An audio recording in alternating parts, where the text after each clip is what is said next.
ओम शांति।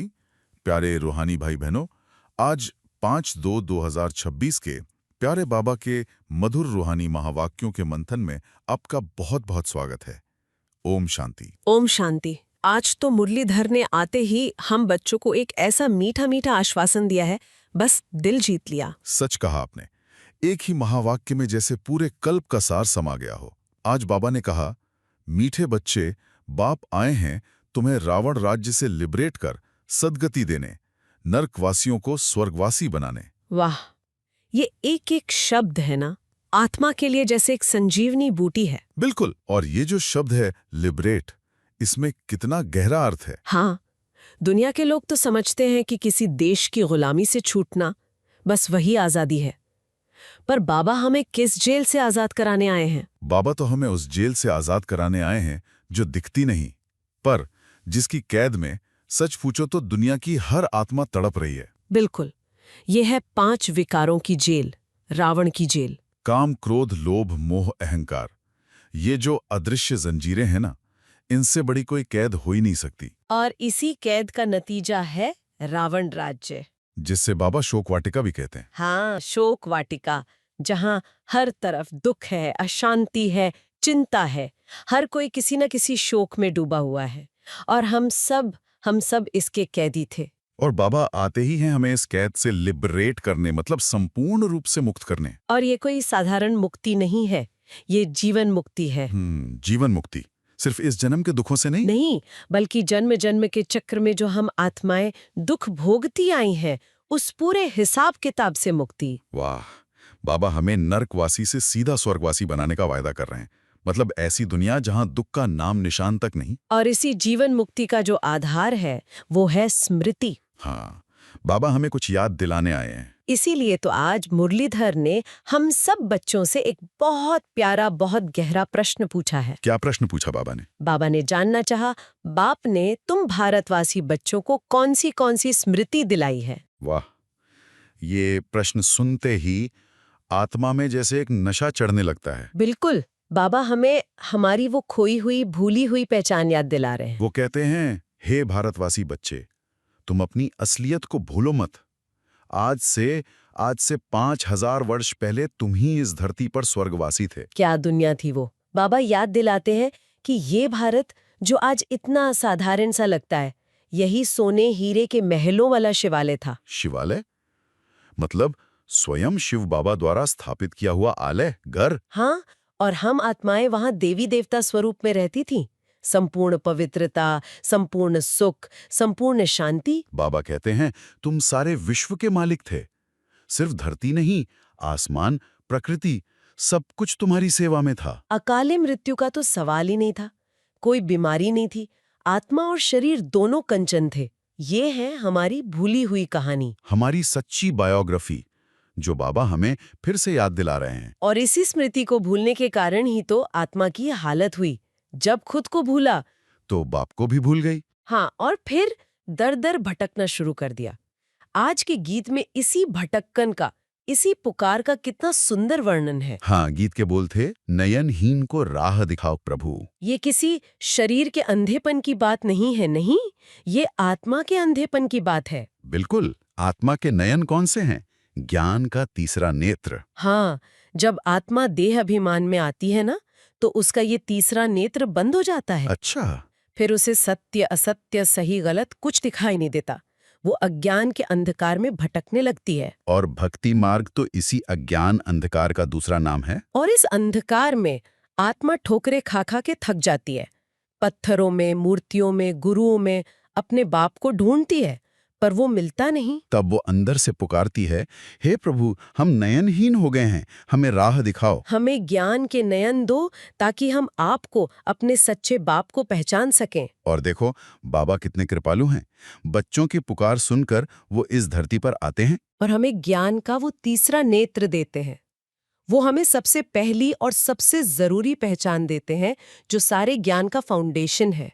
आज बाबा ने ज्ञान की गुह्य बातों में सबसे पहले 3 बाप का रहस्य खोला है। हाँ, और ये समझना इतना जरूरी है, जब तक ये रहस्य बुद्धि में स्पष्ट नहीं होता ना, तब तक आत्मा भटकती ही रहेगी। बाबा ने बताया कि हम हर आत्मा के 3 बाप हैं। सबसे पहले तो लौकिक बाप। हाँ, जो हमें स्थूल शरीर का जन्म देते हैं। हर जन्म में हमें अलग-अलग लौकिक बाप मिलते हैं। इनका रिश्ता बस इस शरीर तक ही है। फिर हैं अलौकिक बाप, प्रजापिता ब्रह्मा, हमारे ग्रेट ग्रेट ग्रैंडफादर। शिव बाबा, इनके तन में आकर हम ब्राह्मणों को रचते हैं।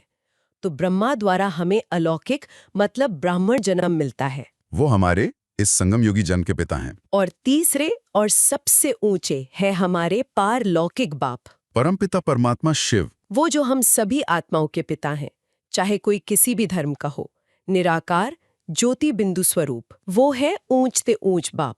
जो हमें स्वर्ग की बादशाही का वर्षा देते हैं। लौकिक बाप से शरीर, अलौकिक बाप ब्रह्मा से ब्राह्मण कुल, और पारलौकिक बाप शिव से स्वर्ग का वर्षा। जब ये तीनों बाप बुद्धि में स्पष्ट हो जाते हैं, तब जाकर सच्ची पहचान मिलती है। और इसी पहचान के बिना दुनिया में अंधश्रद्धा का बोलबाला है। बाबा ने कितना सुंदर उदाहरण दिया लक्ष्मी नारायण का। हाँ, सारी दुनिया उनकी पूजा करती है, उनसे धन संपत्ति मांगती है, पर अगर किसी से पूछो कि लक्ष्मी नारायण कौन थे, उन्होंने ये राज्य कब और कैसे पाया, उनकी बायोग्राफी क्या है, तो कोई नहीं बता सकता। बस इसी को बाबा कहते हैं ब्लाइंड फेथ, अंधी श्रद्धा। जिनको पूज रहे हैं उनके बारे में जानते ही कुछ नहीं। ये तो अजीब बात है ना। बाबा ही आकर हमें उनकी पूरी बायोग्राफी बताते हैं कि आज से 5000 वर्ष पहले सतयुग में इनका राज्य था। और यही संगम युग पर पुरुषार्थ करके प्रिंस प्रिंसेस राधा कृष्ण से महारानी महाराजा लक्ष्मी नारायण बने। ये ज्ञान कोई शास्त्र नहीं दे सकता, ये स्वयं बाप ही आकर देते हैं। और इस अंधी श्रद्धा का जो सबसे चरम रूप बाबा ने आज बताया, वो सुनकर तो रोंगटे खड़े हो जाते हैं। गुड़ियों की पूजा, क्या क्या मार्मिक वर्णन किया है बाबा ने। सचमुच, बाबा कहते हैं भक्ति मार्ग में मनुष्य करते क्या है? मिट्टी की, पत्थर की मूर्तियां बनाते हैं, उन्हें सुंदर सुंदर सजाते हैं, श्रृंगार करते हैं, उनके सामने भोग रखते हैं, जो असल में तो पुजारी या ब्राह्मण नहीं खाते हैं। आरती करते हैं, नाचते गाते हैं। कितना भक्ति, कितना पैसा, कितना समय सब लगाते हैं। और फिर जब त्योहार पूरा हो जाता है तो उन्हीं मूर्तियों को, जिन्हें इतने दिन पूजा भगवान माना, उन्हें ले जाकर नदी या समंदर में डुबो देते हैं। और कहते क्या है? डूब जा डूब जा। बाबा कहते हैं देखो तो सही, पहले पूजा और फिर ये गति। इसे कहते हैं गुड़ियों का खेल या गुड़ियों की पूजा। बाबा हमें इस जड़ पूजा से निकालते हैं। वो कहते हैं बच्चे, मैं तुम्हें इन जड़ गुड़ियों की पूजा करना नहीं सिखाता। मैं तो तुम्हें चैतन्य आत्माओं को ऐसा बनाता हूँ जो तुम खुद जीती जागती पूज्य देवी देवता बन जाओ। वो हमें जड़ से चैतन्य बनाते हैं। भक्ति मार्ग की वो फिलॉसफी थी जिसमें इंसान भटक रहा था। और ये है सदगति का यथार्थ ज्ञान जो स्वयं बाप आकर दे रहे हैं। वो हमें चैतन्य देवात्मा बना रहे हैं, जिनकी फिर द्वापर युग से जड़ मूर्तियां बनेंगी, वो पूजी जाएंगी। कितना कितना बड़ा अंतर है। एक पल की खामोशी के बाद तो आज हम सब अपने आप से पूछें, बाबा के बच्चे, हम गहराई से चिंतन करें, क्या मैं अभी भी पुरानी गुड़ियों की पूजा वाली मानसिकता में हूँ, या बाबा के ज्ञान से जीती जागती चैतन्य मूर्ति बन गया हूँ? कहीं मेरी भक्ति भी सिर्फ रस्म रिवाज तो नहीं, या मैं हर कर्म में ज्ञान को समाकर उसे चैतन्य और दिव्य बना रहा हूं। वाह बाबा, वाह बाबा वाह, आप कितने प्यारे हैं, कितना गुह्य ज्ञान हमें कितनी सहज रीति से समझा देते हैं। ऐसे प्यारे मुरलीधर, मात पिता बाप दादा का हम बच्चों के लिए कितना कितना प्यार है। तो अब चलते हैं ज्ञान को जीवन में उतारने की ओर। आज की चर्चा का केंद्र है एक ऐसी शक्तिशाली अवस्था बनाना जहां मतलब मान और अपमान, जय और पराजय, ये सब हमें छू भी ना सके।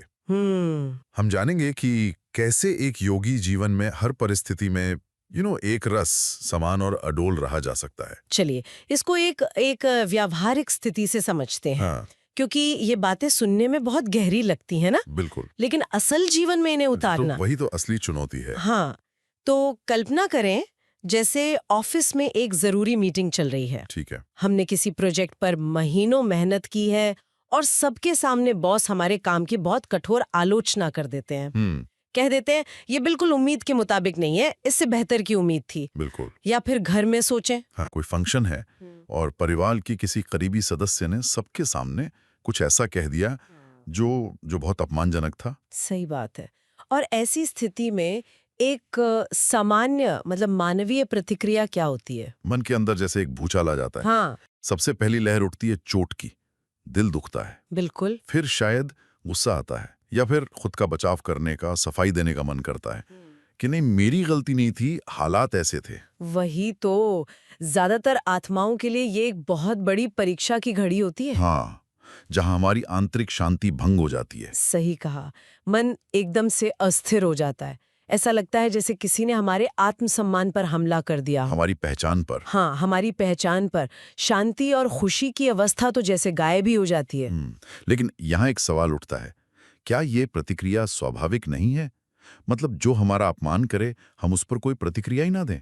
कहीं लोग इसे हमारी कमजोरी तो नहीं समझ लेंगे? ये बहुत ही महत्वपूर्ण और व्यावहारिक प्रश्न है। हाँ। और हाँ। यहीं पर आज का ज्ञान हमारी ढाल बनता है। बाबा हमें संपूर्ण और संपन्न बनने की एक बहुत सुंदर विधि सिखाते हैं, अच्छा। जिससे हम इन परिस्थितियों के प्रभाव से मुक्त हो सकें। यहाँ बात प्रतिक्रिया को दबाने की नहीं है, बल्कि अपनी आंतरिक स्थिति को इतना ऊंचा उठाने की है कि बाहरी परिस्थितियां हम पर असर ही ना कर पाए। अच्छा। आज का वरदान इसी अवस्था को समर्पित है। हाँ, और वरदान के शब्द बहुत शक्तिशाली हैं। क्या है? निंदा स्तुति जय पराजय में समान स्थिति रखने वाले बाप, समान व संपूर्ण भव। बिल्कुल, इन शब्दों की गहराई को समझना बहुत जरूरी है। संपन्न और संपूर्ण स्थिति का अर्थ ही यही है कि सुख दुख। हाँ, सुख दुख, निंदा स्तुति, इन सब द्वंद्वों में हमारी आंतरिक अवस्था समान रहे, एक जैसी रहे।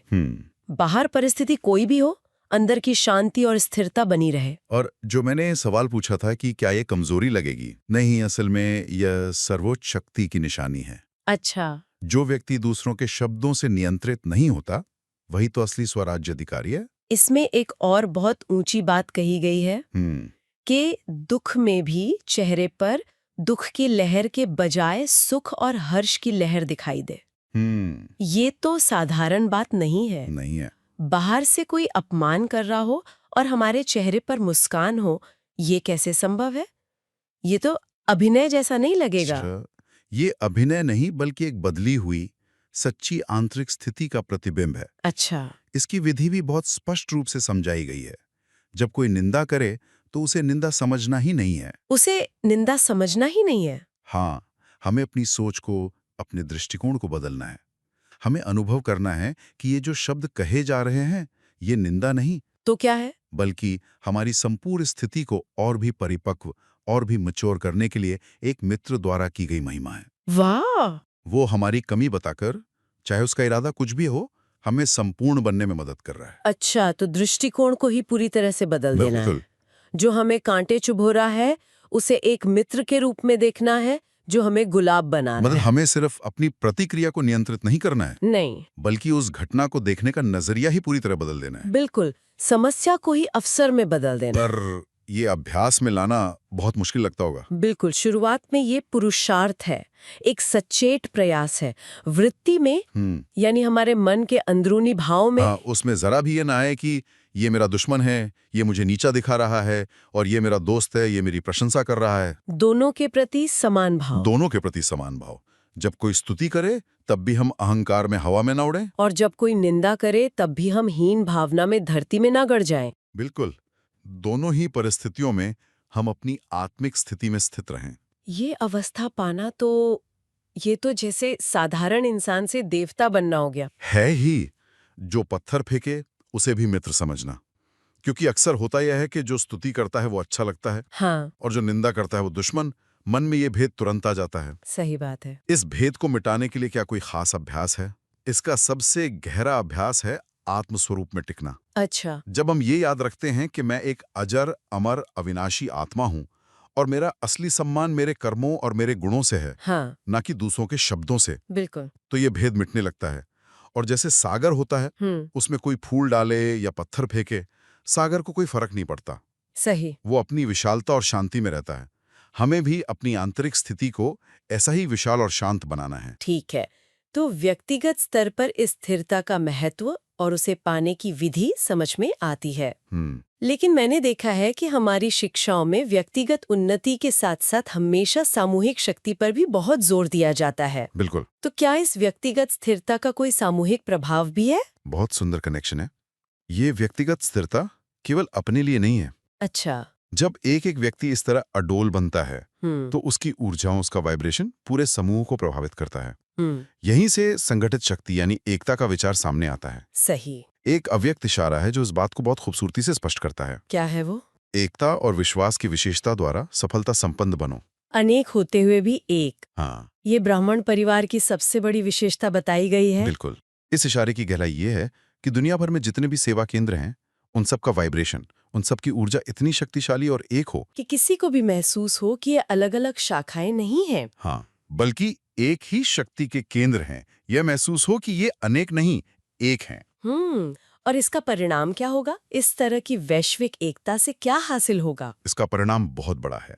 यही एकता का वाइब्रेशन, यही संगठित शक्ति सारे विश्व में एक धर्म और एक राज्य की स्थापना करेगी। एक धर्म और एक राज्य। हाँ, यहाँ एक धर्म का मतलब है एक आत्मिक धर्म, और एक राज्य का मतलब है आत्मराज्य, और फिर विश्व में शांति का राज्य। लेकिन एकता बनाए रखना तो बहुत मुश्किल होता है। एक छोटे से परिवार में भी 4 लोगों के विचार अलग-अलग होते हैं। सही बात है। तो इतने बड़े आध्यात्मिक परिवार में एकता कैसे संभव है? भिन्नता तो होगी ही। आपने बिल्कुल सही मुद्दा उठाया। और यहाँ पे एकता का मतलब एकरूपता या यूनिफॉर्मिटी नहीं है। अच्छा। इसका मतलब यह नहीं है कि सबकी सोच एक जैसी हो जाए। भिन्नता तो सृष्टि का सौंदर्य है। तो फिर? यहाँ एकता का अर्थ है उद्देश्य की एकता, लक्ष्य की एकता। अच्छा, तो ये दोनों बातें एक दूसरे से जुड़ी हुई हैं। कैसे? अगर कोई मेरे विचार से सहमत नहीं है और मैं इसे व्यक्तिगत अपमान के रूप में नहीं लेता, तो हमारे बीच एकता बनी रह सकती है। बिल्कुल सही पकड़ा आपने। भिन्नता को मिटाकर एकता कायम करने पर विशेष अटेंशन देना है।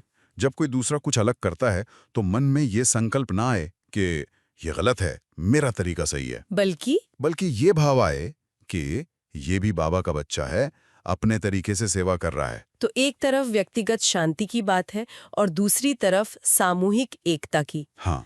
क्या हमारे स्त्रोतों में इन्हें हासिल करने का कोई एक ही मूल मंत्र बताया गया है? हाँ, इन दोनों ही महान लक्ष्यों का आधार एक ही है, और आज का स्लोगन उसी आधार की ओर इशारा करता है, जो है निरंतर योग अभ्यास पर अटेंशन दो तो फर्स्ट डिवीजन में नंबर मिल जाएगा। मतलब सारी बात आके टिकती है याद के अभ्यास पर। निरंतर योग। बिल्कुल सही। निरंतर योग अभ्यास ही वो चाबी है जिससे ये दोनों ताले खुलते हैं। जब हमारा मन निरंतर एक बाप की याद में स्थित रहता है तो हमें इतनी शक्ति मिलती है कि निंदा स्तुति के पत्थर और फूल हमें छू भी नहीं सकते। और जब हम सब एक ही बाप की याद में रहते हैं तो हम स्वतः ही एक दूसरे की आत्मिक पहचान को देखते हैं, तब हम एकता के सूत्र में बंध जाते हैं। तो जितना गहरा और निरंतर हमारा ये याद का अभ्यास होगा, उतनी ही ऊंची हमारी व्यक्तिगत अवस्था होगी और उतनी ही शक्तिशाली हमारी सामूहिक एकता होगी। ये वाकई एक संपूर्ण रोड मैप जैसा लगता है। चलिए कुछ पल के लिए इस अवस्था का अनुभव करते हैं। अपनी आंखें बंद कर लें और मन की बुद्धि से देखें, मैं एक आत्मा, शांत स्वरूप, स्थिर, अडोल हूँ। मैं एक विशाल शांत सागर के समान हूँ। कोई मुझ पर फूलों की वर्षा कर रहा है, स्तुति के फूल, मान के फूल।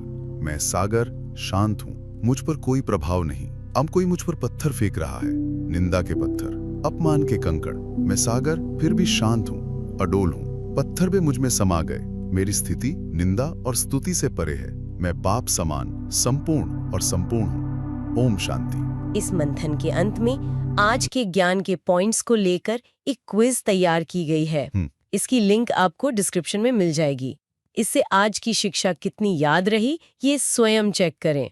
और आइए आज बाबा के सामने हम सब मिलकर एक दृढ़ संकल्प लें। जी। मैं स्तुति और निंदा दोनों में समान रहने वाली एक संपूर्ण आत्मा हूँ। बहुत सुंदर संकल्प। यदि आप भी इस रूहानी संकल्प में हमारे साथ हैं तो कमेंट में लिखें समान। आपका एक कमेंट आपके वादे को दृढ़ता देगा। तो आज की चर्चा से ये स्पष्ट है कि समान स्थिति और एकता, ये 2 पंख हमें आध्यात्मिक उड़ान भरने में और बाप समान यानी परमपिता के समान गुणवान बनने में मदद करेंगे। ये सिर्फ एक फलसफा नहीं बल्कि एक व्यवहारिक जीवन शैली है। बिल्कुल। ओम शांति। ओम शांति। बाबा तेरी मुरली में सुख शांति का सार है, ज्ञान का अमृत है, जीवन का आधार है।